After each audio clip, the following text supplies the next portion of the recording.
First question is from health coach Liz. What's the difference between strength training and hypertrophy training? Don't they both produce muscle mass? They do both produce muscle mass. Resistance training done, generally speaking, I know, it was weird. Yeah. Done, generally speaking, with reps anywhere between 1 to 30. They're all pretty much going to build muscle. But when you get down to the specifics, some rep ranges build more strength in the low rep range. Others might build more stamina and endurance, obviously the higher rep ranges. Now, if you do a short-term study and you try to compare rep ranges and you see, which one builds the most muscle, and they've done studies like this, typically they'll find that these kind of mid-range rep ranges build a little bit more muscle. This 8 to 12 rep range tends to do that.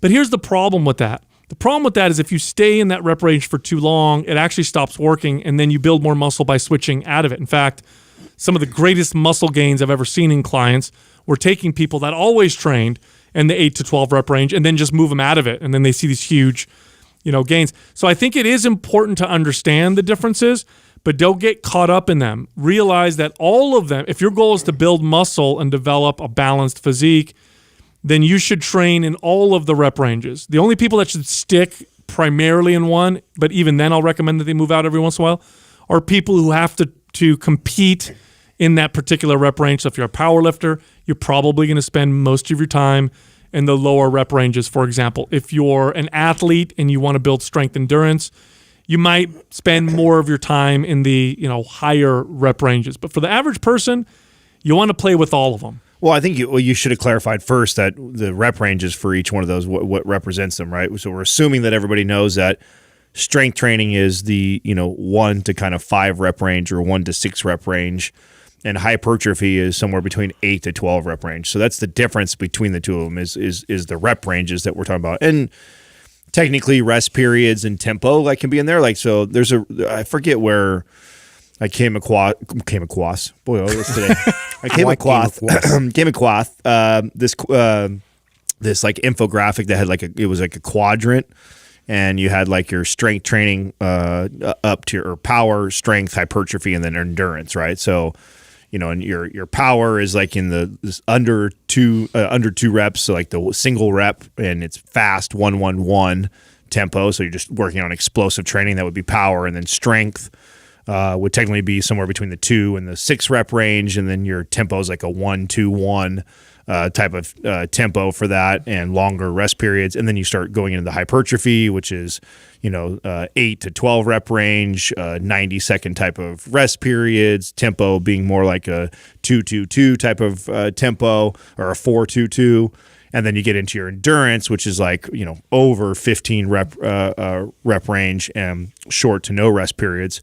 So that's really and again, those are, I think debating over all that, which one builds more muscle is pointless, because no matter which category you fall under, whether you're strength training, power training, endurance training, or hypertrophy training, the key is to move in and out. If your main goal is to build muscle, burn body fat, build a better physique all around, from performance to how it looks, everything, it's most advantageous for you to move through all of them and reap the benefits of all of them. Now, in those studies that prove that that rep range was probably the best for building muscle, was that just mainly about circumference and the size of muscle, or were they actually talking about actually promoting more muscle fibers? Both. Yeah, they're talking about, but again, in a short window. You're talking about a 6 to 12 weeks.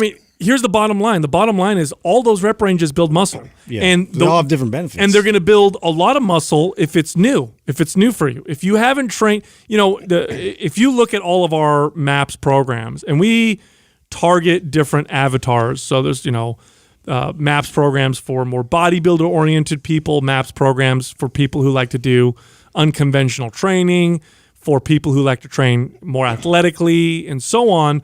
We have all these different programs, but if you look at inside all of our programs, all of them take you through all the different rep ranges. No matter what your goal is. No matter what, because there's value in all of it. One of the big mistakes anybody can make with their long-term training strategy is to stick with the same kind of programming for too long.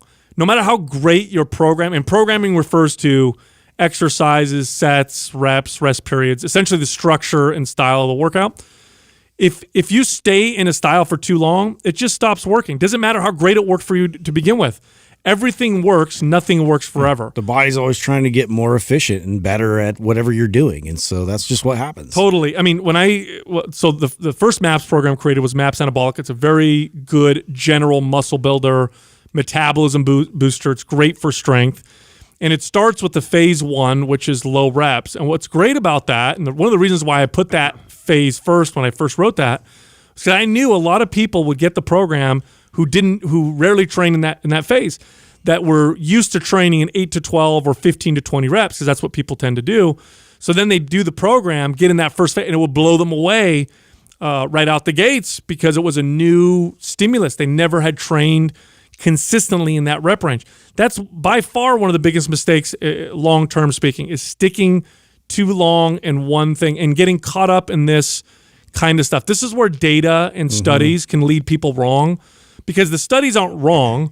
Yes, 8 to 12 reps in these, 3-month studies show that you'll build a little bit more muscle size in 8 to 12. By the way, it's a little bit. It's not a huge difference, okay? It's not like double the muscle. It's a little bit of a difference. But they'll show that. So what happens is people see that, they're like, that's the one I'm going to train in. I'm never going to train in. Never going to leave. And you end up missing out on so much more muscle and strength because of that. It's a big problem. Well, the truth is both of them build muscle mass, and both of them can also not build muscle mass. Right. So if whatever one you've been doing for months and months and months, if you've been sticking to that consistently, just simply switching to the other one is going to build the most muscle. So just keep that in mind. It's so funny too, because when I first started working out, and again, I train my clients so much better than myself. I must have fallen for this at least 3 or 4 times, if not more, where I'd move into a new style of training and I'd get great gains right out the gates, right? So like 3-4 weeks, I'm like, oh my God, I'm building muscle, I'm getting stronger. This is the key. And then I would stick to it like hard-headedly until it was just obvious that it stopped working for me. And then I'd be like, I need to figure out what's going on. Then I'd read some article that says, oh, if you do 20 reps, it builds more muscle. Then I try 20 reps, and then, of course, it's going to work. And then I'd be like, oh, this is the key. This is what I was missing. Then I'd stick to that for way too long. It took me a long time to be like, wait, maybe it's changing. Maybe that's the key. Yeah. Maybe the key is to move in and out of these different ranges.